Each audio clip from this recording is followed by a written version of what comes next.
Hello and welcome লন্ডনে বাঙালির রান্নাঘরে। আজকের রান্নাঘরে আছে একদম নতুন ধরনের মুচমুচে একটা স্ন্যাক্স রেসিপি, যা একবার বানালে বারবার বানাতে ইচ্ছে করবে। বাইরে ক্রিস্পি, ভিতরে সুপার টেস্টি। বিকেলে চা কফির সাথে হোক বা টিফিনের জন্য কিন্তু একদম পারফেক্ট। ভীষণই সহজে আর একদম কম সময়ে কিন্তু বানিয়ে ফেলা যায় এটা।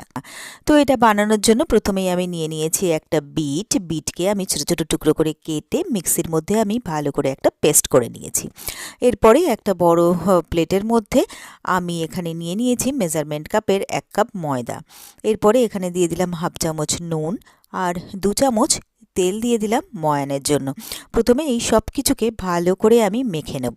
ময়দাটাকে ভালো করে ময়ান দিতে হবে। মাখতে মাখতে যখন এটা হাতের মধ্যে এরকম মুঠো হয়ে আসবে, তখন বুঝতে হবে ময়ানটা আমার ভালোভাবে দেওয়া হয়ে গেছে। এরপরে এখানে আমি হাফ চামচ কালো জিরে ময়দার মধ্যে মিশিয়ে দিলাম। এরপরে যে বিটটাকে আমি বেটে রেখেছিলাম, সেই বিট বাটাটাকে আমি এই ময়দার মধ্যে দিয়ে দিলাম।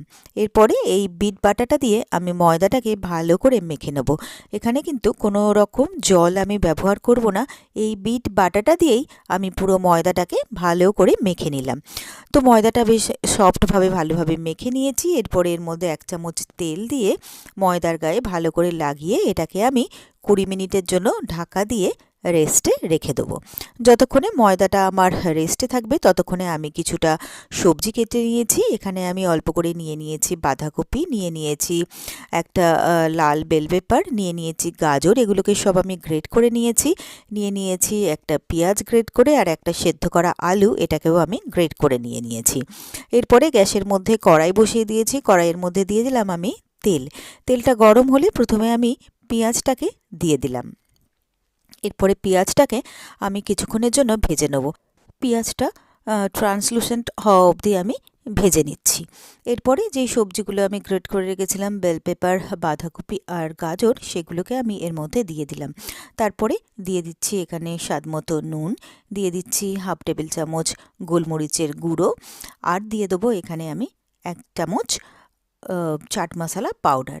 ব্যাস, আর কিছু এখানে আমি অ্যাড করব না। তারপরে সবটাকে ভালো করে মিলিয়ে মিশিয়ে নিয়ে কিছুক্ষণের জন্য সব সবজিগুলোকে একসাথে আমি একটুক্ষণ ভেজে নিচ্ছি।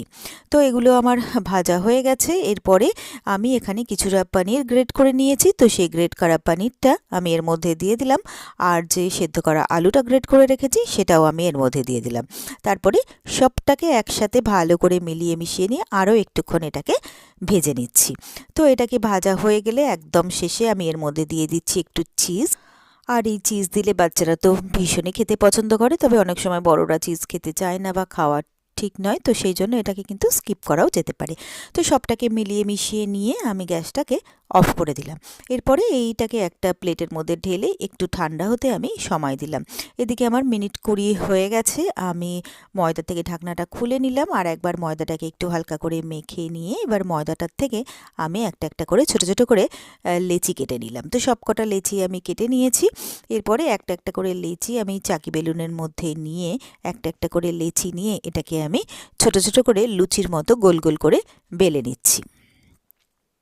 এরপরে যে আমি স্টাফিংটা রেডি করেছিলাম সেটা আমি চামচে করে নিয়ে এর মধ্যে দিয়ে দিচ্ছি। তো যতটা এর মধ্যে সম্ভব আমি দিয়ে দিলাম। তারপরে 2 পাশ থেকে এই এরকমভাবে নিয়ে আমি মুখটাকে আটকে দিচ্ছি। তারপরে আরও 2 পাশ থেকে আমি নিয়ে ওপর নিচ ভালো করে আস্তে আস্তে আটকে দিচ্ছি, যাতে এটাকে খুলে না যায়। তো 4 পাশ থেকে এরকম ভালো করে মুখগুলোকে আমি বন্ধ করে এটাকে আমি এইভাবে তৈরি করে নিলাম। তো এটা আমার একটা রেডি হয়ে গেল। এইভাবে আমি আরও একটা এরকম লুচির মতো বেলে নিয়ে ওর মধ্যে স্টাফিংটা ভরে তারপরে আমি 4 পাশ থেকে এটাকে আমি মুখটাকে বন্ধ করে দেবো। তো এইভাবে একে একে সবকটা আমি ভরে নেবো। আর এটা খেতে এত টেস্টি হয় যে তৈরি হওয়ার সঙ্গে সঙ্গেই গরম গরম থাকতেই এটা কিন্তু নিমেষে শেষ হয়ে যায়। তো সবটাকে আমি রেডি করে নিলাম। এরপরে গ্যাসে একটা প্যান বসিয়ে দিয়েছি, তার মধ্যে আমি দিয়ে দিলাম তেল। তেলটা গরম হলে একটা একটা করে আমি তেলের মধ্যে দিয়ে দিলাম, যে কটা আমার ধরলো সেই কটা। তারপরে মিডিয়াম টু লো ফ্লেমে আমি এটাকে ভেজে নেবো। আস্তে আস্তে করে উল্টে পাল্টে এটাকে ভেজে নেবো, তাহলে এটা খুব খাস্তা বা মুচমুচে হবে। তো এবারে ঘুরিয়ে ফিরিয়ে এরকমভাবে ভালো করে এইগুলোকে আমি ভেজে তুলে নেবো। তো ভালো করে ভাজা আমার সব কটা হয়ে গেছে। এবারে একে একে আমি ভেজে এগুলোকে আলাদা একটা প্লেটে তুলে নিচ্ছি। তারপরে আরও যে কটা বাকি ছিল সেগুলোও আমি একইভাবে ভেজে তুলে নিলাম।